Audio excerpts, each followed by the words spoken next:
Salut tout le monde, c'est Spidey, j'espère que vous allez tous très bien. Bienvenue sur un tout nouveau Best of Marvel, votre émission qui vous résume toutes les actualités que vous ne devez pas manquer du côté de chez Marvel. Cette semaine, on se retrouve avec pas mal de choses sur le tapis. On a vraiment plein de choses à évoquer. On a eu plein de révélations, notamment sur l'univers de Sony. On va s'intéresser à Venom, mais également à une série Spider-Man qui va arriver et une autre non. On parlera d'X-Men 97, évidemment, comme chaque semaine. C'est la dernière semaine où on en parle, donc, eh bien, malheureusement, oui, on va parler de ce dernier épisode pour la dernière fois, et on parlera également de plein de rumeurs côté MCU avec les Avengers, avec Spider-Man 4, mais également avec Deadpool et Wolverine, avec quelque chose qui va arriver dès demain. Restez bien jusqu'à la fin de cette vidéo, n'hésitez pas aussi à vous abonner, liker, partager. C'est parti sur Perpétuel Instant, on est parti pour ce nouveau Best of Marvel. Et on commence avec l'univers Sony qui a fait beaucoup parler cette semaine, hein. On se retrouve avec une déclaration de Variety qui nous déclare qu'une série live action sur Spider-Man Noir a officiellement été commandée par MGM+ et Prime Video. Donc on savait que la série était dans les cartons de Sony, mais là c'est officiel, une série sur Spider-Man Noir en live action va bel et bien arriver, et donc la série s'intitulera tout simplement Noir. Donc c'est un petit peu étrange, je trouve.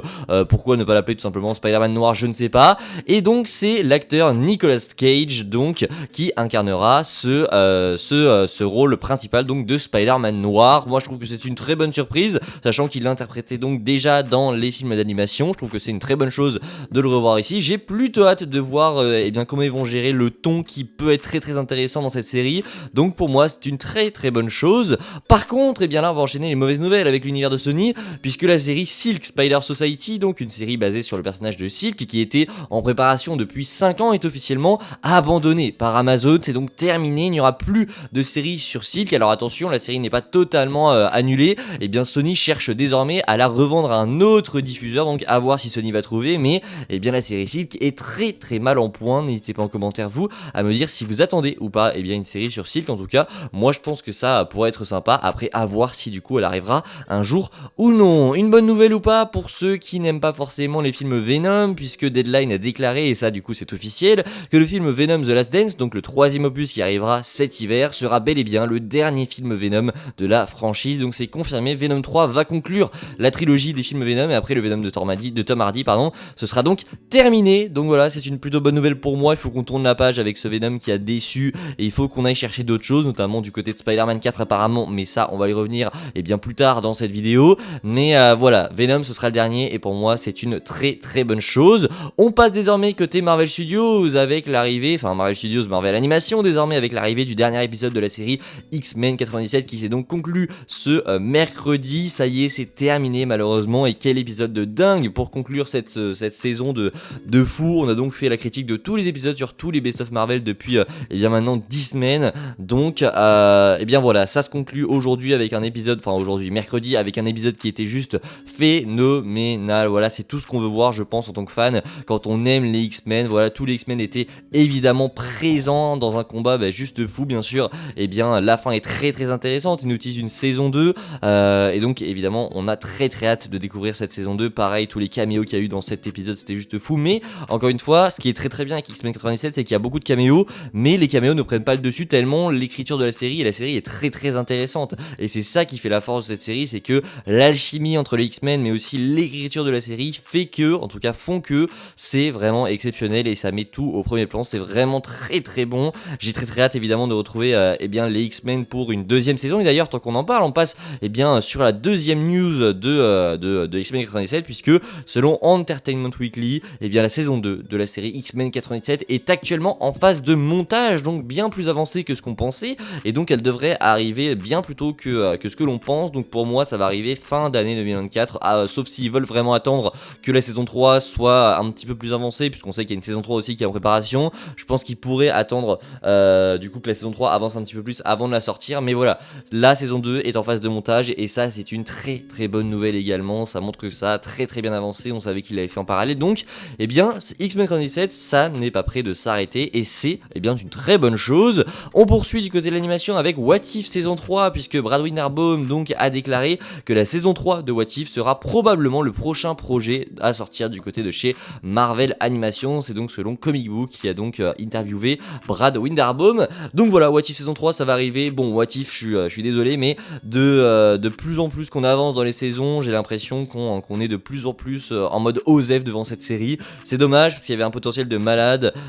Pour moi on aurait dû y aller à fond. Peut-être que cette saison 3 le fera, mais voilà, pas beaucoup d'attentes au niveau de cette saison 3 de What If malheureusement. Et je dis malheureusement puisque vraiment il y avait un potentiel de dingue à la base avec cette série qui n'a pas forcément été exploité. On passe à des rumeurs très intéressantes du côté de Daniel RPK qui nous déclare qu'une saison 2 pour Miss Marvel serait actuellement en cours de discussion chez Marvel Studios. Une décision devrait être prise prochainement, il a donc déclaré ceci. Voilà, donc Miss Marvel pourrait avoir le droit à une saison 2, j'attends vos avis en commentaire. Moi je pense que c'est plutôt une bonne idée, sachant que le personnage est très apprécié maintenant du côté des fans. Alors oui, la série n'est pas exceptionnelle, mais l'origin story est très cool, et c'est un petit peu le personnage qui sauve tout dans The Marvels, j'ai envie de dire. Vraiment, Iman Vellani vole la vedette à absolument tout le monde dans The Marvels, donc pour moi avoir une saison 2 à Miss Marvel ce serait pas déconnant, et ce serait vraiment pour moi une très bonne idée à avoir aussi vos avis et vos attentes en commentaire pour cette potentielle saison 2. Si la saison 2 à mon avis ce sera annoncé à la Comic Con cet été, mais pour l'instant c'est simplement en cours de discussion. On passe à un projet qui lui est très attendu depuis maintenant plusieurs années, le projet Nova, qui a donc transité entre le fait d'être un film, une série ou un special. Apparemment, selon Daniel RPK, le projet Nova sera finalement une série qui sortira sur Disney+, alors attention rumeur évidemment, mais du coup ce serait finalement une série pour le personnage de Nova.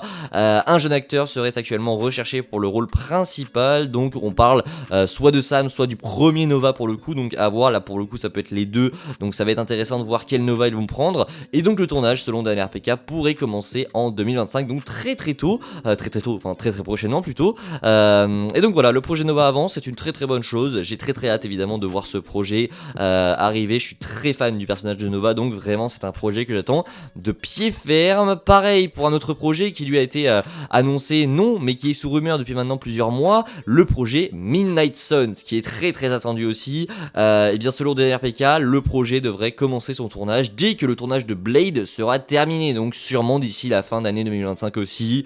Donc Midnight Suns, ça arrive aussi, ça se prépare, et donc c'est une très bonne chose évidemment. Très hâte de retrouver cette équipe des Midnight Suns. Pour moi c'est un tournant que j'attends du côté de chez Marvel, et en tout cas du coup ça serait apparemment un film pour les Midnight Suns, j'ai oublié de préciser, mais ça serait bien un film, sauf si changement de dernière minute, normalement ce sera bien un film pour les Midnight Suns, et c'est évidemment une très bonne idée pour le projet. On passe aux deux dernières infos de ce Best of Marvel. Déjà oui, et bien avec du Deadpool et Wolverine. Déjà on a eu une nouvelle image de Deadpool et Wolverine que vous découvrez juste ici, qui est très stylée, mais on a également une nouvelle rumeur qui a été balancée par, vous allez deviner, Daniel RPK toujours, qui nous dit que les billets pour Deadpool et Wolverine seront mis en vente demain à 15h aux États-Unis, ce qui est assez intéressant, puisque on s'attendait forcément à avoir un petit quelque chose du côté de la vente des tickets. Et bien oui, de plus, il a déclaré qu'un aperçu exclusif d'1 minute sera dévoilé à ce moment-là, du coup dévoilé en public.